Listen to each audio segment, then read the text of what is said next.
అంత లేదు. ఇప్పుడు ఇది చేసుకుంటూ వెళ్ళండి మీరు. ఓ 2-3 నెలలకి మీకు తెలిసిపోతుంది. ఒక నెలలోనే మీకు డిఫరెన్స్ తెలిసిపోతుంది. డిఫరెన్స్ తెలిసిపోయిందని మళ్ళీ అడుగు అటేయకండి, ఇటే ఉండవండి నడక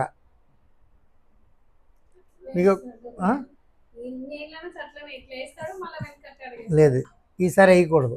వేయను, నేను బాగోవాలి, నా కుటుంబం బాగోవాలి, నా వ్యాపారం బాగోవాలి, మంచిగానే తయారైనది, ఏం చేస్తున్నావు, ఏం తిన్నావు అని అడగాలి ఎవరైనా, దోస్తులు కానీ మీ చుట్టాలు కానీ. అంతేగాని ఏంది భయా అట్లా అయిపోతున్నావు రోజు రోజుకి అలా ఉండకూడదు. ఇదైతే అది అవుతుంది. అది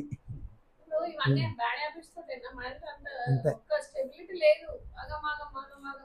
ఆయన ఇప్పుడు నేను ఈ చెయ్యిలా ఊపినంతలో సుఖం లేదమ్మా, దానివల్ల ఏమి లేదు. రెండు కలిస్తే ఇది అయింది.